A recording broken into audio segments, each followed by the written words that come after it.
সম্রাট শাহজাহান নাম শুনেছেন? কোথার বাদশা বলেন? দিল্লির সম্রাট। সম্রাট শাহজাহান পৃথিবী জোড়া নাম তার। এক ফকির দিল্লি ঘুরতেছে, ভিক্ষুক ঘুরতেছে। একটা লোক বলল, মিয়া তোমার তো সারা জীবনই খরচ করতে দেখি। খরচ করবো না, করবো কি? যার কাছে যাই সে দেয় 4 আনা 2 আনা 1 টাকা, এর বেশি তো দেয় না। তাই দিয়ে আমি কেমনে বড় লোক হবো? কয়েছে তুমি বাদশারের চোখে দেখো না, বাদশারের চোখে দেখো না। বাদশার কাছে কি আমার মতো লোক যাইতে পারে নাকি? কল না, যাইতে হবে, যাও। বাদশাহ একবার যাবা, এমন দেওয়া দেবে জীবনে আর তোমার খরচ করা লাগবে না। তো বলছে বাদশার কাছে যাও। তো বাদশারে পাবো কই? কই তো দেখলাম কেবল মসজিদে ঢুকলো।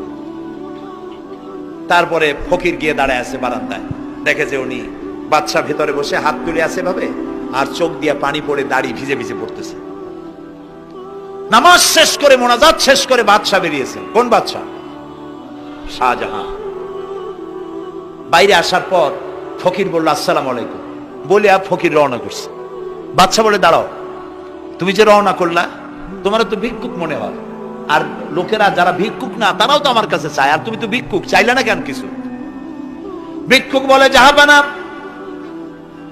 আমি কিছু চাইতে এসেছিলাম আপনার কাছে, কিন্তু আপনার করুণ অবস্থা দেখে আমার জ্ঞানের চোখ খুলে গিয়েছে। আমি দেখতে পেলাম আমি যার কাছে চাইতে এসেছি, আমি তো কান্দি না, হাতও বাতি নাই। যার কাছে চাইতে আসতাম দিল্লির সম্রাট, আবার কোন সম্রাটের কাছে হাত পেতে ভিক্ষুকের মতো কি জানি চায়, আর চোখ দিয়া পানি পড়ে দাড়ি ভিজে ভিজে পড়ছে।